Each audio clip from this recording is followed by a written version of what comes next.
functions as both exhibition space and experimental laboratory.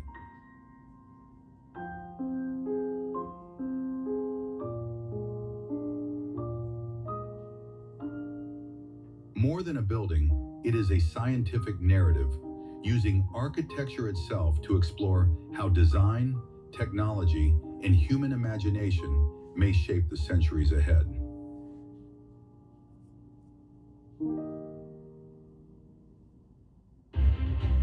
Siduhe Bridge in China rises in the mountains of central China, where sheer cliffs collapse into narrow canyons and clouds drift like living terrain.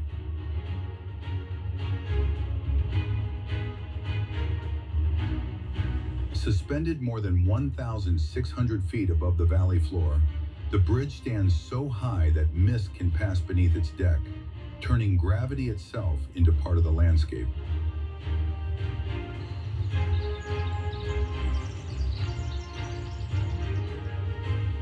When it opened, it briefly held the title of the highest bridge on Earth, spanning a gorge so deep and narrow that conventional construction methods were impossible.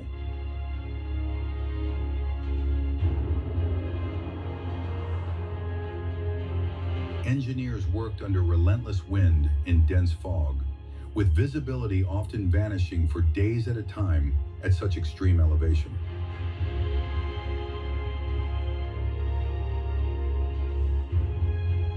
With no access roads to the canyon below, steel and concrete were transported by cable systems stretching several miles across open air, converting the void into a temporary construction corridor.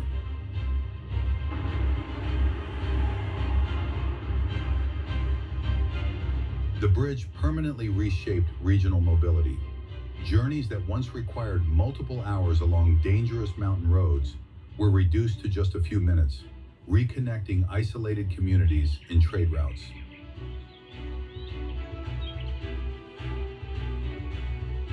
More than a crossing, Siduhe Bridge proves that modern engineering can suspend an entire transportation lifeline between Earth and sky.